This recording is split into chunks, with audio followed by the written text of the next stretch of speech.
atrás deles.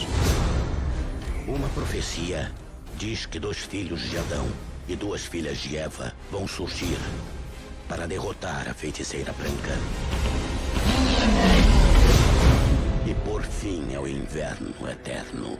Acho que cometeu um engano. Não somos heróis. Não estarão sós. Aslan está a caminho. Fala pessoal, estamos aí de volta depois de uns 5, 6 meses, não me lembro, mas eu tenho uma boa justificativa. Nossa filha nasceu aí em dia 24 de dezembro e estamos aí sem fazer vídeo desde então, né? Por toda a rotina que mudou, trabalho, né? Neném, enfim. Tanto para o Anima Bíblia quanto para o Nerd Bíblia. Aí a gente tá meio parado, mas estamos voltando. E no vídeo de hoje nós vamos falar sobre um livro bem grande de 750 páginas, se vocês colocarem os comentários no final, das 3 maneiras de escrever para uma criança, Crônicas de Nárnia, C.S. Lewis. A minha vontade era de fazer todo um compilado sobre várias obras do C.S. Lewis, pelo menos as que eu tenho, que são muitas. Mas não temos tempo para fazer isso e precisamos ser um pouco mais objetivos. Para quem não sabe, C.S. Lewis é um autor cristão e ele sempre buscou colocar a obra dele ali, pequenos easter eggs da palavra de Deus, aquilo que ele podia passar como mensagem através das obras dele. Nesses outros livros que eu tenho, algumas bem mais fatídicas, bem mais diretas, ele vai direto ao ponto, como o Cristianismo Puro e Simples. Na Crônica de Nárnia ele escreve para criança e coloca histórias. Dentro dessas histórias, se a gente vai ler na Bíblia, a gente vai pegando uma coisa em outra. Crônica de Nárnia é dividido em 7 livros: O Sobrinho do Mago, A Feiticeira, o Leão, a Feiticeira e o Guarda-Roupa, O Cavalo e seu Menino, Príncipe Caspian, Viagem do Peregrino da Alvorada, Cadeira de Prata e A Última Batalha. Foram feitos filmes do Leão, do Feiticeiro e Guarda-Roupa, do Príncipe Caspian e do Viagem do Peregrino da Alvorada. Eu até queria muito que tivessem feito filmes dos outros livros, dos que não foram feitos ainda, porque dos 7 foram feitos 3. Então, assim, tem muita coisa para passar, muita coisa interessante. E o que a gente vai passar hoje vai ser, na verdade, um spoiler. Para quem ainda não leu o livro, o bizu, o indicativo, a orientação é que vocês leiam o livro primeiro.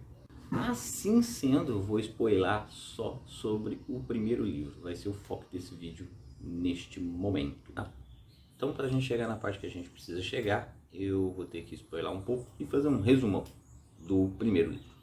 O Sobrinho do Mago conta a história do Diggory e da Polly, que são os primeiros a entrar em Nárnia. Inicialmente, para abrir o leque, o tio do Diggory era um velho maluco que conseguiu ter acesso a uma caixa, né, que foi dada a ele, e foi dada a ordem para queimar essa caixa, né, uma tia que já estava falecendo, uma madrinha que já estava falecendo.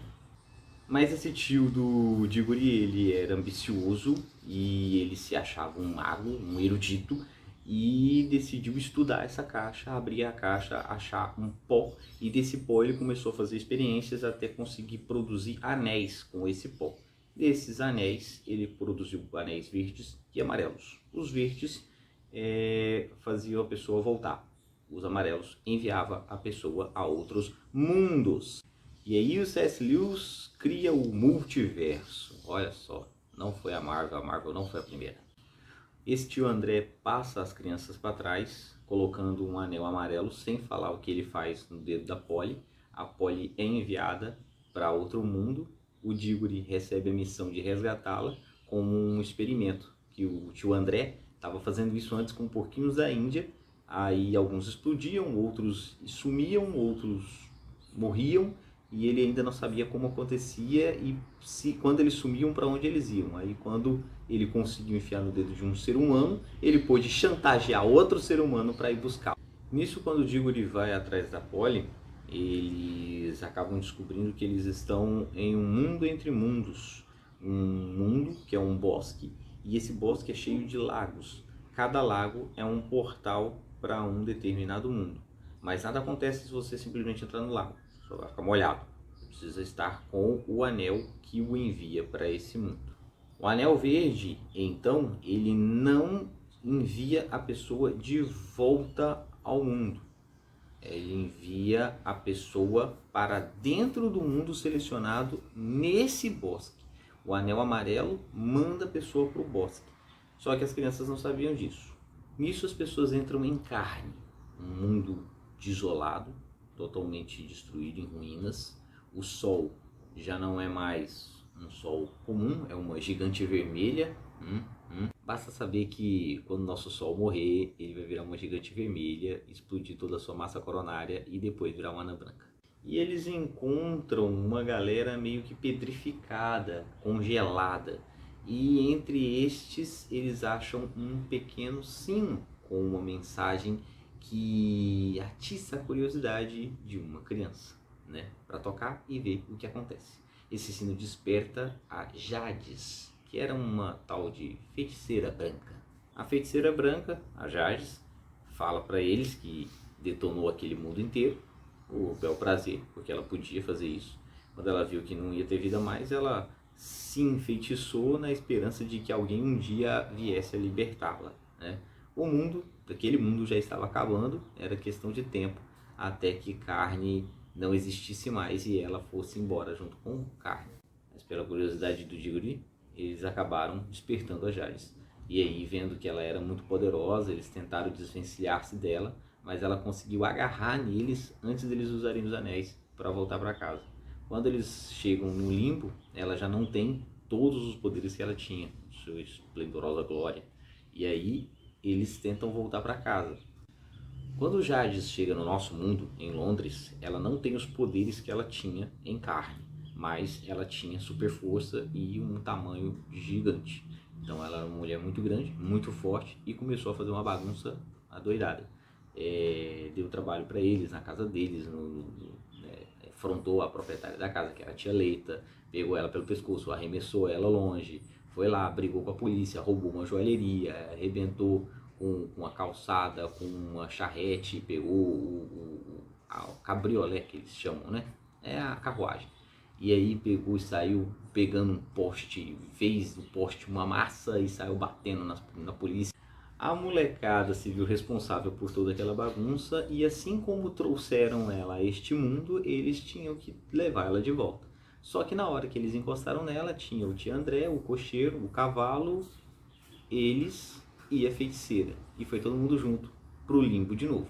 A ideia era só se desvencilhar da feiticeira branca, mas infelizmente não foi o que aconteceu. Acabou todo mundo indo por um mundo completamente novo, sem forma e vazio. Tendo sido feita toda essa introdução, agora sim vamos começar a leitura aqui e depois a gente segue para falar. A molecada chega nesse mundo e a feiticeira ainda fala: aqui não é carne, aqui é um mundo vazio, aqui é o nada. E a galera fica com medo, né?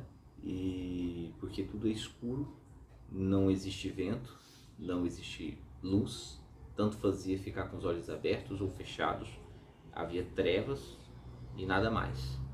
E o cocheiro ainda fala assim: calma, calma, ninguém quebrou nada, ótimo, só por isso devemos ficar agradecidos. Se a gente morreu, tinha mesmo que morrer um dia. Quem levou uma vida direita não precisa ter medo. Se querem saber a minha opinião, o jeito agora para passar o tempo é cantar um hino de igreja. E aí ele começa a cantar. Começou de saída um hino de ação de graças, falando de uma boa colheita. Não eram palavras muito adequadas ao local, onde planta nenhuma parecia ter brotado desde o princípio dos tempos. No momento que essa galera começa a cantar esse hino, vem uma resposta. No escuro, finalmente, alguma coisa começava a acontecer. Uma voz cantava muito longe. Nem mesmo era possível precisar a direção de onde vinha. Parecia vir de todas as direções. O canto não tinha palavras, nem chegava a ser um canto. De qualquer forma, era mais belo som que eles já ouviram. Outras vozes reuniram-se à primeira, e era impossível contá-las. Vozes harmonizadas à primeira, mais agudas, vibrantes, argênteas. A escuridão em cima cintilava de estrelas. Elas não chegaram devagar, uma por uma, como fazem nas noites de verão. Um momento antes, nada havia lá em cima, só escuridão. No segundo, milhares e milhares de pontos de luz saltaram, estrelas isoladas, constelações, planetas, e muito mais reluzentes e maiores do que o nosso mundo. Não havia nuvens, as novas estrelas e as novas vozes surgiram exatamente ao mesmo tempo. E se você tivesse visto e ouvido aquilo, tal como digo-lhe, teria tido a certeza de que eram estrelas que estavam cantando, e que fora a primeira voz, com um V maiúsculo, a voz profunda que as fizera aparecer.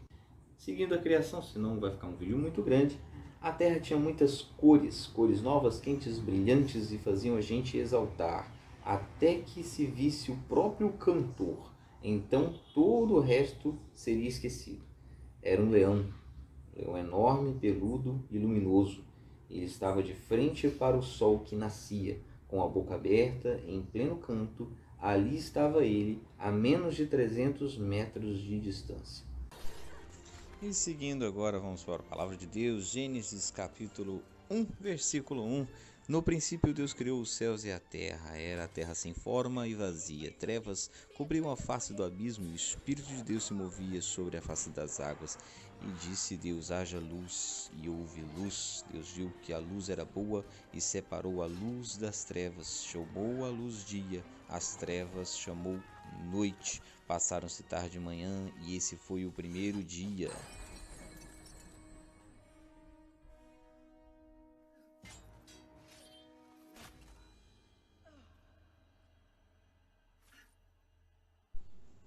E seguindo a palavra de Deus, João capítulo 1, versículo 1 diante, diz o seguinte: no princípio era aquele que é a palavra. Ele estava com Deus e ele era Deus. Ele estava com Deus no princípio, e todas as coisas foram feitas por intermédio dele. Sem ele, nada do que existe teria sido feito. Nele estava a vida, e esta era a luz dos homens. A luz brilha nas trevas, e as trevas não a derrotaram.